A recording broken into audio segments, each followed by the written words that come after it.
Coming up on Hoosier Sports Night, the football team has been putting in work during spring practice, and we preview this weekend's Cream and Crimson game. And Indiana's newest head coach joins us in studio for a one-on-one interview.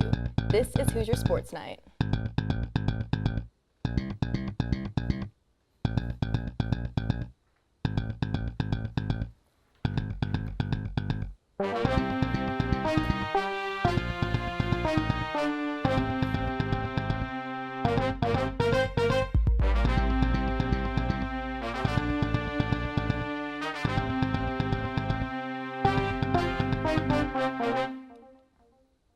Hello and welcome to Hoosier Sports Night. I'm Mary Kate Hamilton. And I'm Maya Engel.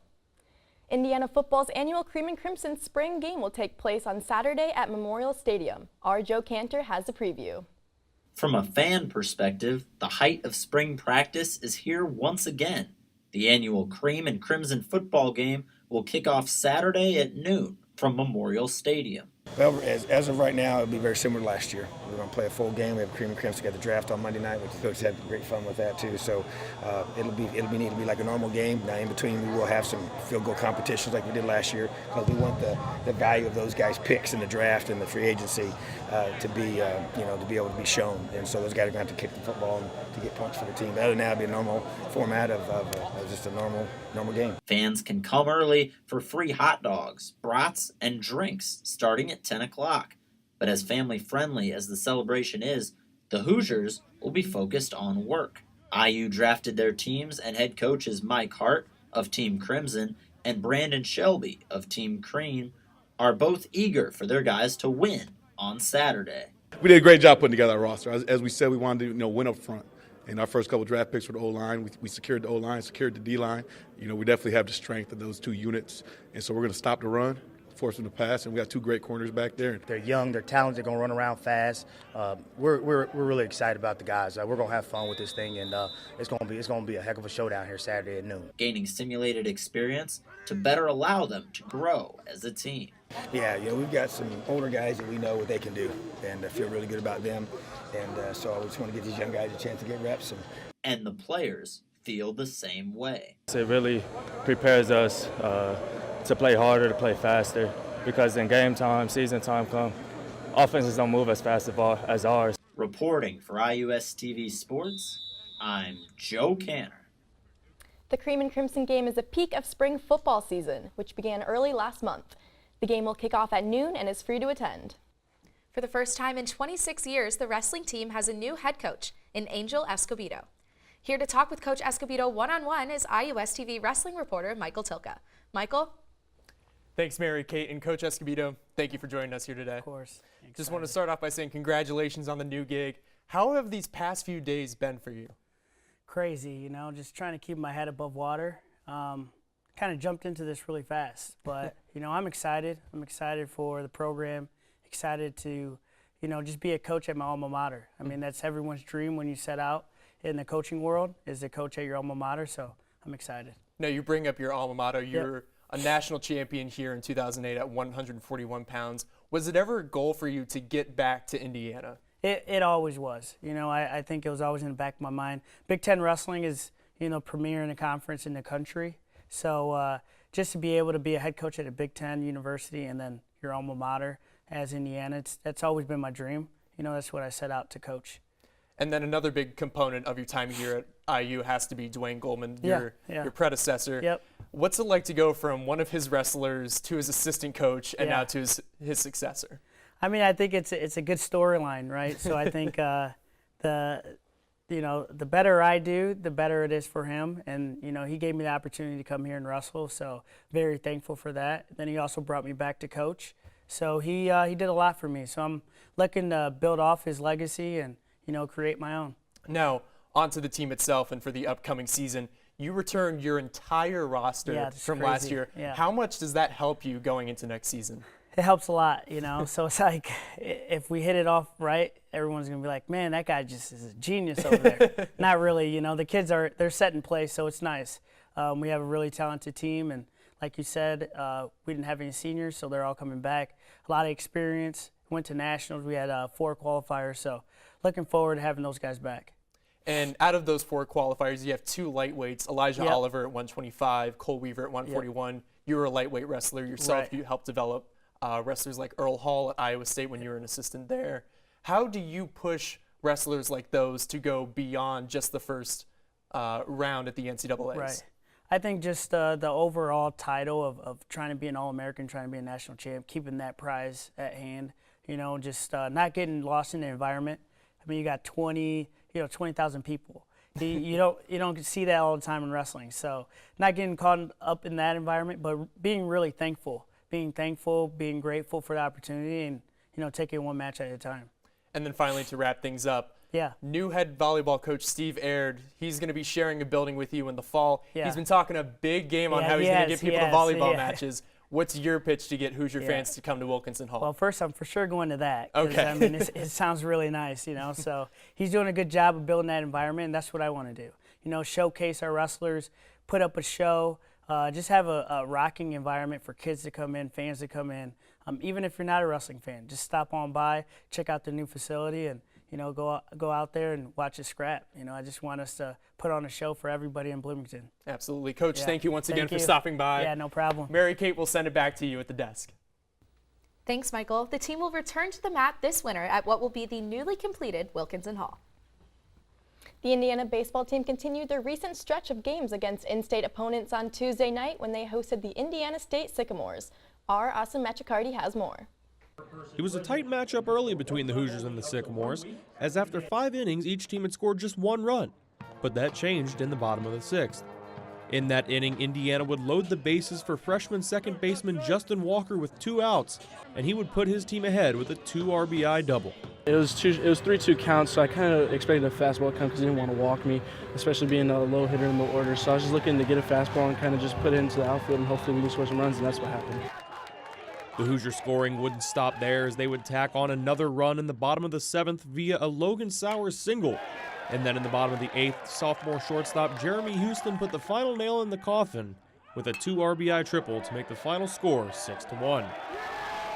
This game also may serve as a defensive turning point for this Hoosier ball club as they broke a streak of 4 games in which they'd committed an error, at least partially due to the efforts of their middle infielders. I didn't think we were great tonight, but when you throw strikes and you don't make any errors, it's huge. And for our team, that's the biggest area of improvement for us right now is defense, and we made some really nice plays tonight. The win moves Indiana's season record to 23-6, and they've won 7 of their last 8. For IUS TV Sports, I'm Austin Machicardi. After a stretch of non-conference games, the Hoosiers will see some Big Ten action this weekend when they host the Northwestern Wildcats for a 3-game set. The Indiana women's tennis team will play their last matches at home this week as they host Ohio State and Penn State. Here's Spencer Aber with the preview. The Indiana women's tennis team will look to close out their home season against Ohio State and Penn State. This one looks to be an interesting one as Ohio State is a top 5 team in the conference. They've lost to teams such as Minnesota, who the Hoosiers beat. This one's a coin flip. Being at home should help them have a good chance. On Sunday, they take on a Penn State team that has struggled this season. I'm looking for Indiana to win this one as long as they are not fatigued from Friday. These 2 home matches can give some momentum for the Hoosiers as they hit the road next week before traveling to Minneapolis for the Big Ten tournament. Reporting for IUS TV Sports, I'm Spencer Aber. Friday's match against Ohio State will be at 4 o'clock and Sunday's match against Penn State will be at 11 o'clock. When Hoosier Sports Night continues, we have the recap on the softball team's doubleheader with Butler. And we'll take a look at the strong weekend for the men's tennis team. You're watching Hoosier Sports Night.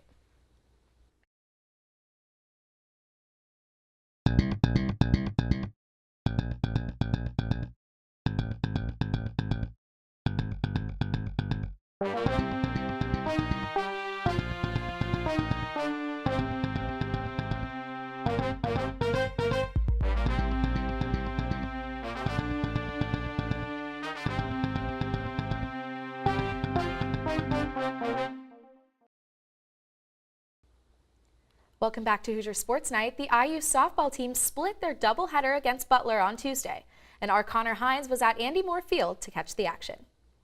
Indiana softball split a doubleheader Tuesday against the Butler Bulldogs, and following the game, Coach Stanton's message was that her team needs to be even more aggressive moving forward. After dropping 2 of 3 over the weekend to Nebraska, it was back to work for the Hoosiers in midweek action. For an Indiana team that has struggled outside of the Big Ten all season long, things got off to a good start. The Hoosiers reached home in the first and then 4 more times in the third inning, breaking it open and going ahead of the Bulldogs 7-1. Behind a solid combined performance from Tara Traynor and Josie Wood, Indiana refused to let up and never looked back from there. We were so aggressive, we put so much pressure on them, and we capitalized on all of, there really wasn't even mistakes on their part. We just were so good with our execution, but it really came down to jumping on that next 60 feet. Was really impressed with our team. The evening's second contest was nearly a mirror image for the Bulldogs, who sent freshman ace Alyssa Graves to the circle. Graves quickly cooled some hot Hoosier bats, allowing just a single run through 6 innings. Thanks to a few Indiana errors, Butler took the lead and ran with it, collecting runs in each of the game's first 3 innings. Indiana couldn't string anything together as the Hoosiers' intensity significantly dropped off under the lights at Andy Moore. We made some errors on defense and we gave them some unearned runs and some unearned base hits and everything. However, they took advantages of when we left pitches over the plate, but we just got to be better defense-wise and clean up some things. Indiana will now look to regain that aggressive edge in preparation for the likes of Michigan down the road as the Big Ten season wears on. For IUS TV Sports, I'm Connor Hines. The Hoosiers will hit the road this weekend as they travel to College Park, Maryland to take on the Terrapins. Over the weekend, the Indiana men's tennis team took down a pair of ranked conference opponents at the IU Tennis Center. Juan Diego Alvarado has the recap. Fans and players were loud at the IU Tennis Center both Friday and Sunday for IU men's tennis' second-to-last home weekend of the season. In this occasion, the Hoosiers faced no easy opponents as they matched up against number 31 Minnesota and number 46 Wisconsin, beating both in 2 heated encounters. On Friday, IU beat Minnesota 4-3, winning the doubles point and singles 4, 5, and 6. IU head coach Jeremy Wertzman said it was crucial to have won the doubles and gained the early advantage. I think winning definitely helps. When you win a few in a row, I think we've won 4 now in a row, and that just gives you a little bit more confidence for the next one. And we beat some really good teams. Like Michigan's a top 10 team, and we're 11 in the country, and then we beat 2 ranked teams this past weekend. 2 days later, the Badgers were in town, and again IU got the advantage in doubles play, and won the match 4-2 with singles wins at positions 1, 5, and 6. Wertzman praised the performance of freshman Andrew Redding, who clinched both of the matches this weekend, playing at number 6 singles. Here, I don't know, it's kind of been a dream. I've always wanted to clinch a college match, and to do it 2 matches in a row, it's felt unbelievable. I can't believe it. However, despite the confidence boost and good sensations the 2 victories give Redding, the freshman said this sets new standards for his performances and there is no time for relaxing. Up next, IU will go on the road for its last away weekend of the season to face 2 more conference opponents. Reporting for IUS TV Sports, I am Juan Diego Alvarado. More big news came for IU's men's tennis team this Tuesday as Zach Brodney was named Big Ten's Athlete of the Week. The sophomore won 2 singles and 2 doubles this past weekend and has been in form lately, winning 6 of his last 10 single matches. The Indiana track and field team has spent many weeks on the road but continues to perform well. Last weekend in Athens, Georgia, the throwers showed out. Nicaea Ford secured 2nd place in the women's hammer throw on Friday. On Saturday, Kayla Dawson brought home the bronze in the shot put. In men's shot put, Willie Morrison and David Shaw placed 5th and 6th, respectively.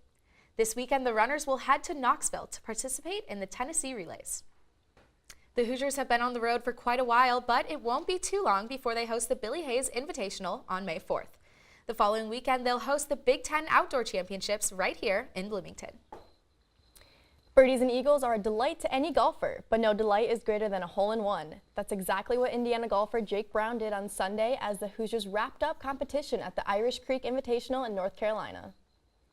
Brown led the Hoosiers to 7th place finish on Sunday after Brown himself finished in 2nd place on the weekend, which earned him Big Ten Golfer of the Week.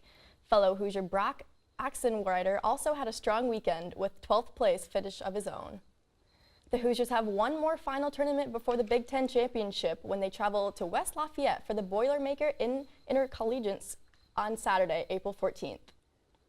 That does it for this week's episode of Hoosier Sports Night. Don't forget to like our page, IUS TV Sports, on Facebook and follow us on Twitter at IUS TV Sports.